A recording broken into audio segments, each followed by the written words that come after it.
The work that began here in Tramalan, though small, would spread much further than this small country church. The believers here desired to follow God's word, and they kept the seventh-day Sabbath as the Bible taught. Their paths would eventually cross with Jakob Erzberger, who was a young man studying for the ministry. Often overlooked, his work was nonetheless vital in the early establishing of the church here on this continent.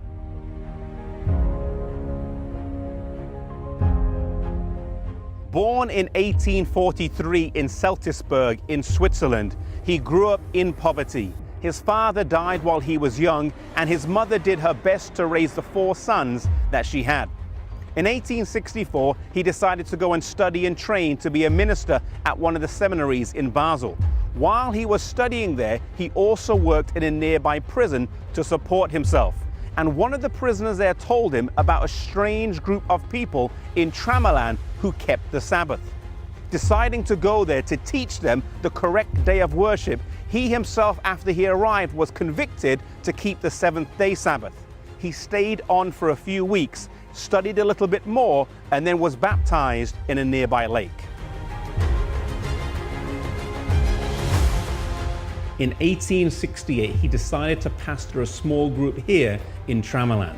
This was not an easy task. The group here was under the impression that they were the only ones in the world holding on to these beliefs, as Czechowskii had not told them about the large established church in North America.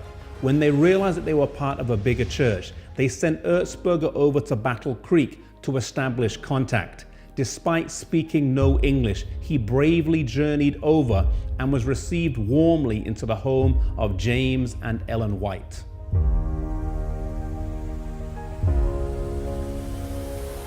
After instruction by James White and others, he was ordained in 1870 at a camp meeting in South Lancaster, Massachusetts, and commissioned to do missionary work in Europe, and became the first European Seventh-day Adventist pastor.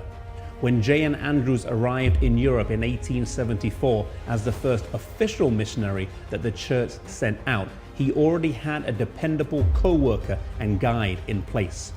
Erzberger also produced the first German Seventh-day Adventist tracts that the young church distributed, and also founded the first German Adventist church in 1875 in Vohwinkel. Erzberger also assisted Conradi after he was sent here to Europe in 1886, but he also became a successful preacher in his own right.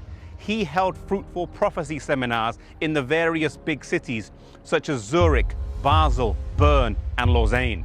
For many years, he was the only Adventist preacher taking care of the German-speaking churches in Switzerland, and after his wife died at the relatively young age of 53 in 1903, he spent most of his time working in Germany.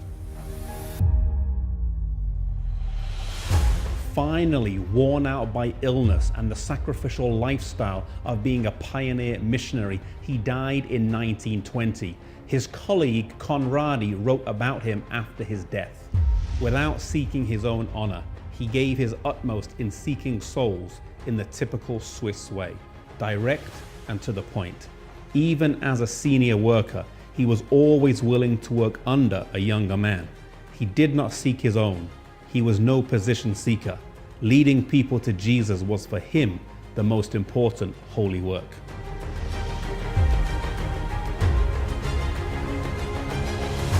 Often forgotten, the work of Europe's first ordained missionary was vital to the new church in its early days. Here was a man who was already committed to ministry, but when he unexpectedly came in contact with new truths, he honestly followed God's word and committed himself to a new and often difficult mission.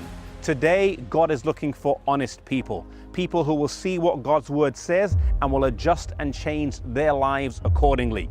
May we have such an attitude and spirit in our lives.